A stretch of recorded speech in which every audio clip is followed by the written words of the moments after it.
Hello, everyone, and welcome back to my channel. Don't forget to subscribe and give this episode a big thumbs up.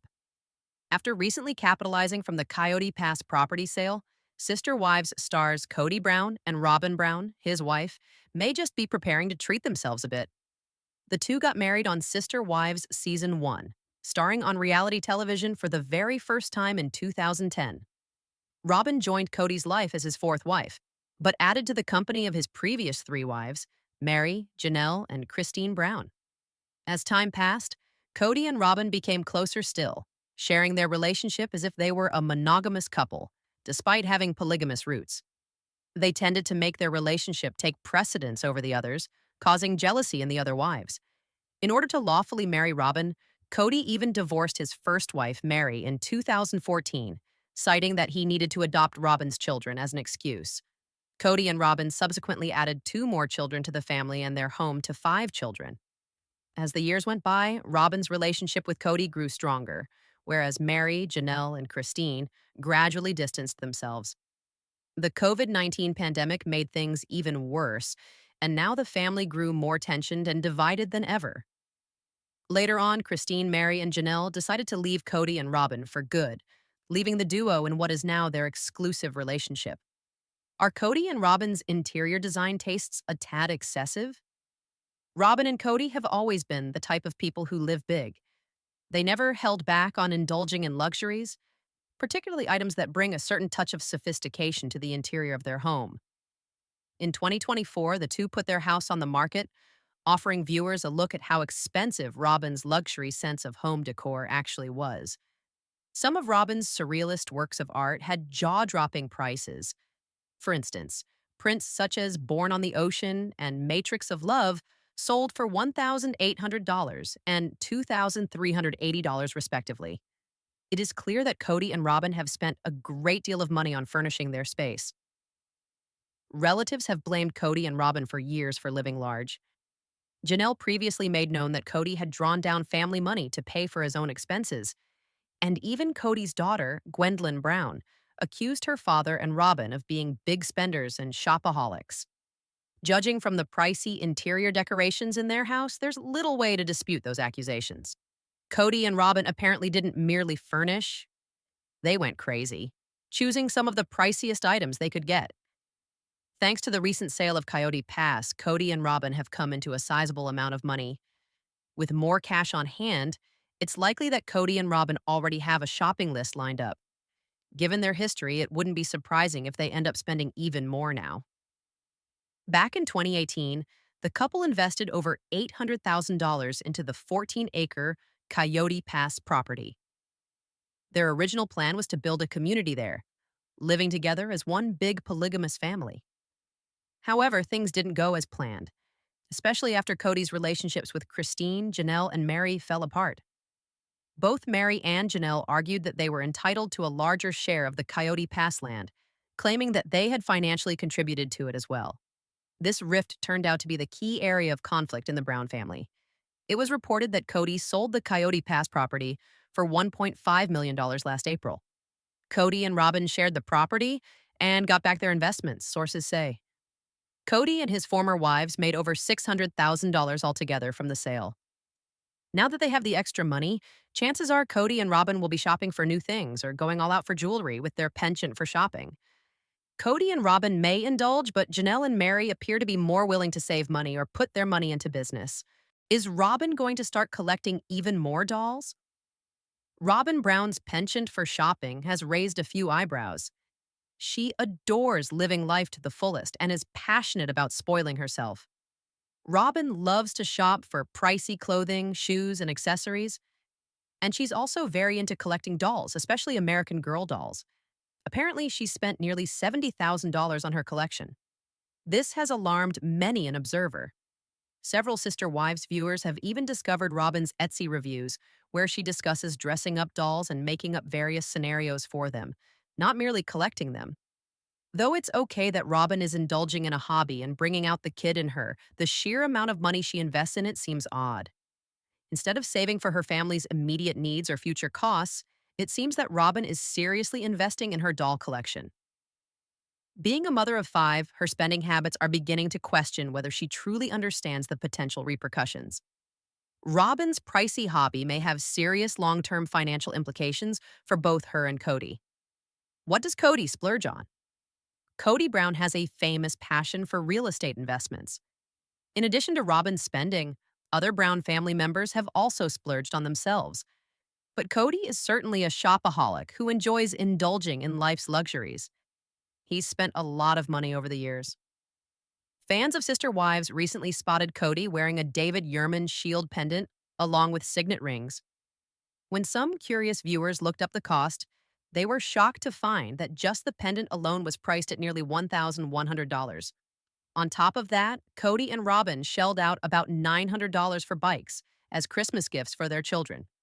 Whether it's big buys such as luxurious houses or smaller ones such as a pricey blender, Cody has always treated himself and his family.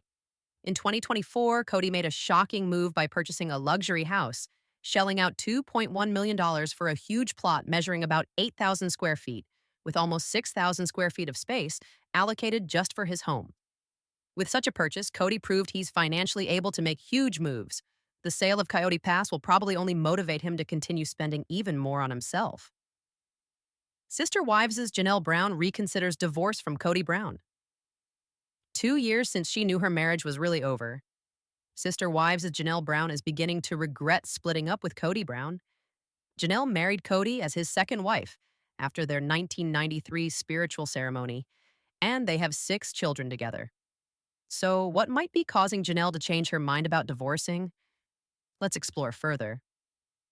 Janelle Brown thinks about breaking up with Cody prior to becoming a member of the Sister Wives family. Janelle was indeed married to Adam Barber for a time, who, as luck would have it, happens to be Cody's ex-wife, Mary Brown's brother. She and Cody wed spiritually in 1993, building up their family year after year with 6 children. Although they both had similar desires, the family had endless troubles, and eventually the COVID-19 pandemic hit them hard as well. The priority on taking care of the children over Janelle's relationship with Cody built tremendous friction between Janelle and Cody. Therefore, Cody became disassociated with numerous his children, particularly those with whom he lived with Janelle. Janelle even purchased an RV to reside on Coyote Pass, but Cody had little interest in going along with her. Cody eventually stopped seeing Savannah, their youngest child, completely. After all of this, it's no wonder Janelle is spending time thinking about all that transpired. When it was all said and done, Janelle found herself really glad she and Cody were divorced. Cody, however, confessed he wanted to work things out, but for the sake of their children primarily. Janelle didn't care. She just decided to up and leave Flagstaff for North Carolina without even thinking about it. Mary, in the meantime, chose to seek a church release, formalizing an end to her spiritual marriage. Janelle could have done the same, but for her it wasn't an issue. Because the Sister Wives family had separated themselves from their church a long time before, Janelle did not have the desire to request a release. Because I'm not a member of that church anymore, it did not even occur to me, she said. As Mary talked about requesting her own release, Janelle was surprised and thought, huh? But after speaking with Mary and listening to her explanation, Janelle conceded, although I'm not currently dating, if I were to meet someone, I wouldn't want any weird mental blocks between us. I've been married 30 years, so it seemed logical to me. Nevertheless, Janelle indicated, she's not looking to experience yet another plural marriage. She doesn't have a clue whether she'll ever remarry, but at least for now, she hasn't wavered from her emotions. Everything is finalized in her mind, except for the outstanding matter of her spiritual marriage to Cody. Previously, Janelle has indicated she doesn't feel divorced, merely unmarried, but if she really wants a clean slate with the right guy, a spiritual divorce may still be in order. This is discussed when Janelle and Mary get together again on Sunday, April 27th. While talking, Janelle asks out loud if a spiritual divorce would be wise, just in case she ever wants to remarry. Mary graciously says she will accompany her if she decides to proceed. Whether Janelle does so or not is left up to debate. At the same time, fans couldn't help but chuckle when Cody accused Janelle of treating him like a piece of meat on a recent show. He now alleges his body was used, and the internet is having a heyday. Janelle, who wanted him so badly, departed Flagstaff like a thief in the night, Cody said. Cue the tears of laughter, not sorrow.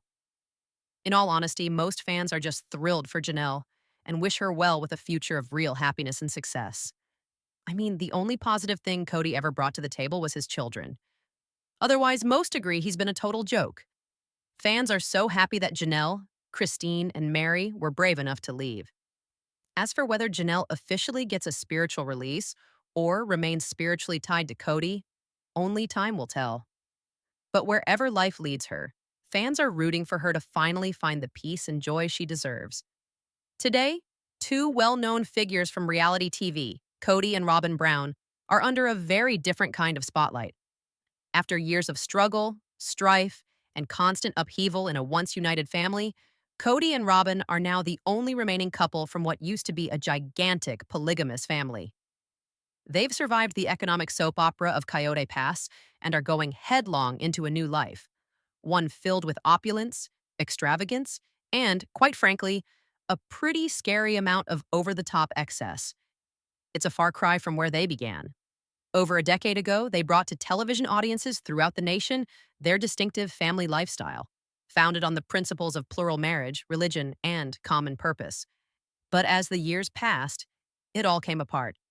It appeared the ideals they originally supported had slowly dissolved, undermined by individual disillusionment, fiscal blunders, and blatant favoritism. What had started out as a pursuit of mutual aspirations gradually turned into a race for personal riches. There had been expectation that Robyn's joining the family would bring new cohesion when she finally became a part of them. Instead, her growing closeness to Cody increasingly unsettled the delicate balance. Even though polygamy was continued to be preached, in reality, monogamy appeared to be on the horizon. Over the seasons, it was apparent that Cody's affections no longer remained divided equally. As his relationship with Robyn grew stronger, his ties with Mary, Janelle, and Christine continued to die slowly due to what many saw as neglect. The other wives seemed to bear the emotional burden for a while, maybe thinking things would get back to normal, but life had other plans. The pandemic years were particularly cruel. Cody's strict and isolating policies further broke whatever was left of their tight-knit family. Charges of emotional abandonment, unfair treatment, and misplaced priorities became impossible to ignore. Their breakup wasn't just possible, it was inevitable. One after another, the women who had once constructed lives with Cody opted for self-respect over living marginalized lives. Still, the emotional fallout came at a high cost, and financial concerns still loomed large. When the family had first pooled their resources to buy Coyote Pass, the vision had been one of unity, a large piece of land where each wife could build her dream home and live harmoniously alongside the others. But that dream soured into yet another battleground. Arguments over land ownership, usage rights, and who had contributed more poisoned the original plan. What began as a dream soon degenerated into legal disputes and growing resentments. Finally, after years, for Robyn and Cody, it was a chance, a clean slate to finally embrace the lifestyle they had long appeared to desire. With their widely publicized love of finer things, rumors of their intentions to spend freely came as no surprise to those who knew them. Year by year, peeks into their house had already created a vivid impression. An eye for luxury that was a far cry from the ordinary lives the rest of the family lived. Hardcore art lovers at heart, they hung on their walls expensive works many would consider over the top. Robyn's love for surrealism in general was no secret. At some point, viewers saw a framed print going for a figure close to the price of a small vehicle. Suspended over their fireplace was Born on the Ocean, ethereal, almost surrealistic portrait of the secrets of life. In their dining room was Matrix of Love, another beautiful and costly artwork. Audiences familiar with a family story constructed upon thrift and hard work were stunned by the price placed upon each piece. Even within the family itself, there were whispers of disapproval. Some of his relatives appeared not only perplexed, but flat out frustrated with Cody and Robyn's fiscal priorities. Allegations, on screen and off, alluded to joint funds being drained to support individual indulgences. Whispers circulated that Cody spent his own indulgences at the expense of the collective good. Most moving, however, was the straightforward voice of a daughter brought up under the harsh glare of reality television. She freely discussed her father and Robyn's wasteful spending, implying they lived far beyond their means while others barely managed. Janelle herself had once implied being more or less an afterthought, with spending decisions generally heavily slanted toward Cody's wishes. Now, having earned their portion of the Coyote Pass sale, Cody and Robyn stand at a crossroads. Their aspirations seem to split widely from the rest of the former family, whereas other members allegedly intend to spend their earnings more wisely, investing in companies, putting money away for the future, or constructing modest homes. Cody and Robyn's wish lists seem to grow longer only. Rumors about new jewelry buys and additions to their already extravagant living surroundings indicate that their desire for luxury continues to be as voracious as ever. While costly furnishings and exquisite works of art have long been staples in their domain, Robyn's hobbies extend beyond the usual high-end pleasures. Her passion for doll collecting, specifically American Girl dolls, has garnered a lot of attention. What was initially believed to be a benign pastime ended up being an incredible investment. The worth of her collection equals the cost of a brand new vehicle. Not only was it the size of the collection that caused raised eyebrows, inquiring fans who accidentally came across Robyn's web activity discovered exhaustive critiques and photographs depicting her utmost passion for accessorizing her dolls, making mini accessories, and building complex tiny worlds. While indulging one's inner child may be healthy, others contend that investing such vast amounts in a recreational activity is tone deaf, particularly for someone from a family that once boasted values such as stewardship and moderation. Sentimentality at a steep price. For Robyn, this doll fixation isn't just a lighthearted hobby. It's a means of preserving creativity and innocence in a world that too often seems daunting. But with each successive addition to her ever-growing wardrobe, visions of fiscal responsibility grow more difficult to ignore.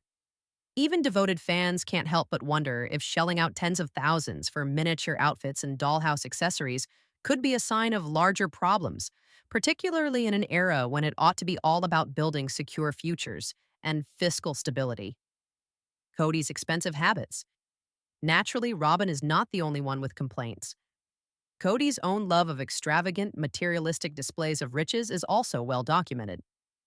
Recently, he's been seen sporting designer jewelry that costs as much as a semester's or 2 semesters worth of college. Their house has seen high-end kitchen gadgets, state-of-the-art technology gadgets, and luxury bicycles, each one distancing them further from the humble beginnings they once pointed to with pride. And then there is the crown of it all. The large, luxurious house Cody bought after his hopes of plural marriage were dashed to pieces. With thousands of square feet filled with every conceivable contemporary amenity, the house itself is a monument to their new way of life, one sustained by comfort, status, and wealth. Witnesses say that the windfall from the sale of Coyote Pass will probably enable Cody and Robyn to keep living in style, unbothered and unrepentant about how it appears to others. A cautionary tale in the making. There is, however, a subtle warning behind the new gleaming acquisitions. Quick, unbridled esse.